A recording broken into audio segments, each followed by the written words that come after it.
منين جبته منين؟ انا في حد من عندي قبل أي كلمك شيء- او ساعدك؟ لا، انا قبل اي شيء عايز اشكر كل بني ادم وقف معايا حتى لو بدعاء. حلو. اي بني ادم وقف معايا حتى لو بكلمه انا بشكره بشيله على دماغي بشيله على دماغي من فوق، عشان هو ما وقفش جنب انا، هو وقف جنب وقف جنب امي، وقف جنب يعني عمري، نور عينك. نور عينه وعمري. ربنا يبارك لك يبارك فيك يا حاج، يحفظك يا رب.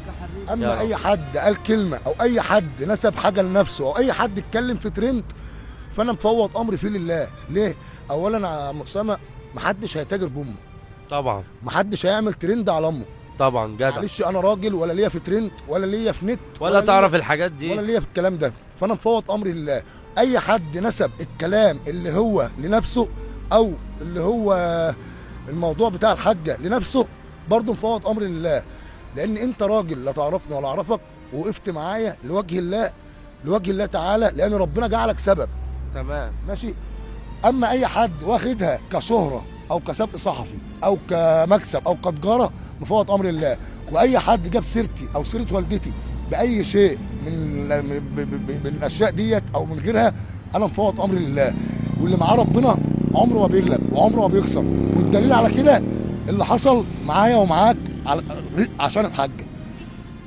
الدليل على كده. بس انا مكسبي، انا مكسبي في اللي حصل ده كله كفايه الدعاء. الحمد كفاية شوية لله، الدعاء. ربنا يحبب فيك واي حد خلقه يا وقف رب. معايا باي شكل من الاشكال، انا شايله على دماغي من فوق. ربنا منهم يبارك طبعا فيك يا رب. الفضل يرجع لربنا ثم لحضرتك، الله لان يحفظك. انت حضرتك صاحب يعني ربنا جعلك سبب. فاكر ده، انت تشكر يا حبيبي والله. حبيبتي يا امي، ده اقل واجب اعمله لك والله الله العظيم. يسترك يجعلك مستور. ده يعني بصي، حاجه عظيمه ان انا فرحان ان انت فرحتي، كل سنه وانت والكرسي طيب. ده مش قيمتك والله. يلا يا حبيبي. انا بطلب زي ما طلبنا المساعده. الكرسي جالي. هي الشؤون الاجتماعيه كلمتني امبارح والنهارده، هي والتضامن الاجتماعي في القاهره. تمام. ماشي. ورشحوا لي الكرسي، بعتوني لمؤسسه الاصلاح الخيريه، وخدت الكرسي، والمفروض اللي هو وعدوني